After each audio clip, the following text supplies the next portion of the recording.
Como a garotinha que inspirou a estética da Maísa foi explorada, sexualizada aos 13 anos de idade e utilizada como propaganda do governo americano. Essa é Shirley Temple, uma das atrizes mirins mais famosas de todos os tempos, mas que teve sua carreira marcada por todos os tipos de exploração. Shirley nasceu em 1928 em Santa Mônica, na Califórnia, e era uma criança cheia de energia ao ponto que nunca tirava uma soneca. Para tentar cansá-la um pouco, aos 2 anos e meio, Gertrude, sua mãe, passou a levá-la a uma escola de dança do bairro, onde Shirley foi descoberta por Charles Lamont. Ele era diretor de elenco da Educational Pictures e a convidou para um teste. Em 1931, aos 3 anos, a pequena Shirley entrou para o elenco de Baby Burlesques, e é nesse primeiro papel que já começaram as polêmicas. Os Baby Burlesques eram uma série de curtas que faziam uma paródia com filmes de adultos, sendo que o elenco era composto apenas de crianças de 3 a 4 anos. A ideia era que elas imitassem o comportamento de adultos tentando ser algo mais cômico, mas na prática elas basicamente faziam personagens extremamente sexualizados. Em um dos curtas, por exemplo, Shirley interpreta uma personagem que foi enviada para entreter um senador, vestindo apenas pérolas e um sutiã. Sendo mais direta, era uma prostituta e uma das falas dela era "eu sou o cara", além de que ela beijou o senador. Em outro episódio, ela dança para soldados e troca beijos por pirulitos. É realmente bizarro, eu não faço ideia de como as pessoas achavam isso normal e é muito insinuativo, além das roupas das crianças serem completamente inapropriadas. Em um outro episódio que foi banido, Shirley aparece sem nenhuma roupa, sendo coberta apenas por uma tinta dourada. Os curtas foram banidos na Itália, Suíça e Dinamarca. E o problema do programa não estava só no conteúdo bizarro, mas também nas condições de trabalho no set. Nessa entrevista, já bem mais velha, Shirley contou que quando algum ator mirim se comportava mal, o diretor o colocava na Black Box, que era uma caixa preta à prova de som completamente escura, onde havia um grande bloco de gelo. A criança era trancada ali sozinha por um tempo como forma de castigo, às vezes precisando ficar em pé no frio ou era obrigada a sentar diretamente no bloco de gelo. Ela também contou que foi colocada na caixa várias vezes e aquilo lhe causou dores de ouvido, terçóis e outros problemas de saúde, porque o ambiente era muito frio e úmido. Segundo historiadores que estudaram essa produção, as crianças também eram ameaçadas com punições ainda piores caso contassem aos pais sobre o que acontecia. Durante as gravações, Shirley teve que passar por uma cirurgia no tímpano e foi obrigada a voltar ao trabalho no dia seguinte. Na sua autobiografia The Child Star, lançada em 1988, ela descreveu esse primeiro trabalho como uma exploração cínica da inocência infantil. Em 1933, aos 4 anos, Shirley fez um pequeno papel no filme Stand Up and Cheer e chamou tanta atenção que rapidamente foi escalada para outros filmes. No ano seguinte, veio Bright Eyes, onde ela cantou a música On the Good Ship Lollipop e fez sua carreira explodir. Shirley era extremamente carismática e chamava muita atenção com seus cachos, que viraram sua marca. Entretanto, mais tarde ela relatou que odiava sua rotina de beleza e preferia usar peruca. Acontece que os cachos não eram naturais e foi sua mãe que começou a arrumar seu cabelo daquela forma, modelando exatamente 56 cachos com grampos. Além disso, uma vez por semana ela fazia um enxágue com vinagre, o que ardia seus olhos. Em 1936, após o lançamento do filme Capitão Janeiro, o crítico britânico Graham Greene comentou a atuação de Shirley, que tinha 8 anos na época,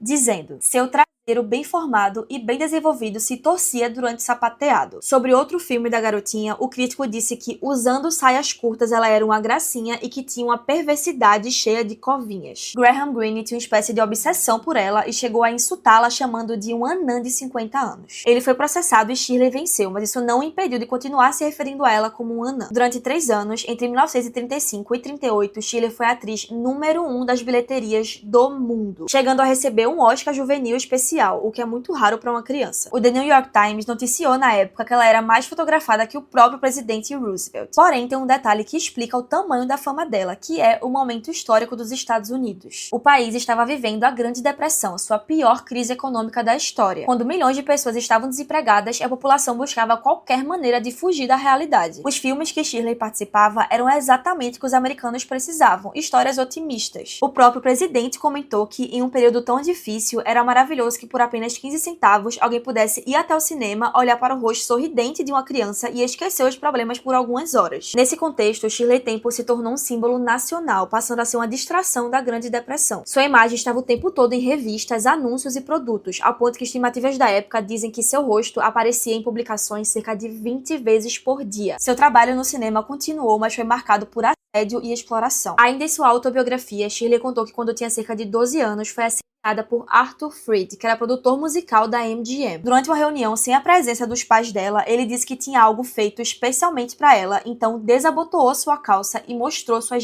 brutais. Shirley, que tinha 12 anos, lembrando, ficou sem reação e começou a rir de nervoso, o que irritou Arthur e ele a expulsou da sala. E, infelizmente, essa não foi a única vez que ela foi assediada. Quando tinha 17 anos, Shirley foi chamada para uma reunião com o poderoso produtor David Selznick, o mesmo de E o Vento Levou. Antes do encontro, a diretora artística Anita Colby chegou a avisá-la para tomar cuidado caso ele estivesse de meias. Durante a reunião, Selznick tentou segurar a mão dela e quando Shirley olhou para os pés dele, percebeu que ele estava de meias e se deu conta do que Anita tentou alertá-la. Ela tentou ir embora, mas ele tinha um botão em sua mesa que trancava automaticamente a porta do escritório. A adolescente ficou presa na sala enquanto David começou a se aproximar dela, mas Shirley contou mais tarde que conseguiu desviar das investidas dele até finalmente conseguir sair dali. Em outro momento da carreira, ela contou que um grande produtor de Hollywood, que ela chamou apenas de O Mágico, também tentou assediá-la.